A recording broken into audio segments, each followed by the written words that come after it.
কিন্তু এটা মনটো বেয়া লগা কথা কম এতিয়া মোৰ কনসাৰ্ন হল মোৰ এই মানুহবিলাক এই সমস্যাবিলাক সমাধান হ'ব লাগে মানকাছাৰৰ ৰাস্তা ঘাট ভাল হ'ব লাগে মানুহবিলাকৰ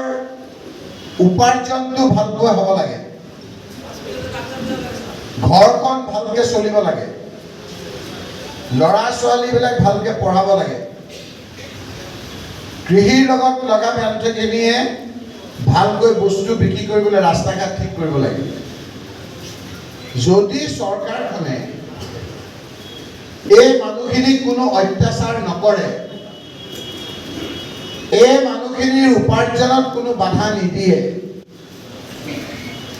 দুখীয়া মানুহৰ কোনো ধৰণৰ অপমান নকৰে কেতিয়াবা কেতিয়াবা মই অকণমান এইবিলাকৰ ক্ষেত্ৰত চকুটো মুদিও থাকিম কথাখিনি বুজিছে মানুহক অত্যাচাৰ কৰিব নালাগে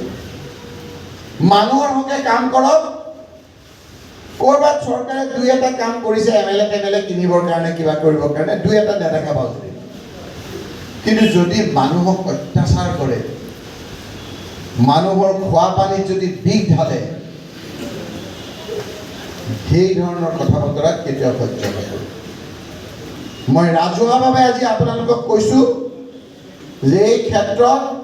আপোনালোকৰ নতুন সংসদে তিল মানুহ লেনপেট নকৰে ৰাজহুৱাকৈ আপোনালোকক মই কথা দিছোঁ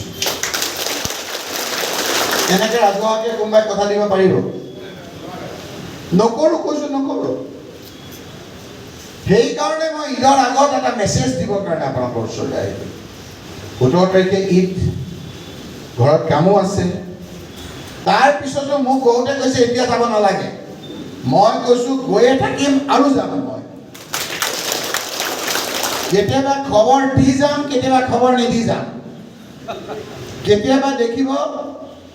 এই চাহৰ দোকানত বন আৰু ভিজাই খাই আছে চিনাকি লাগিছে দেখিব আপোনালোকৰ সংসদ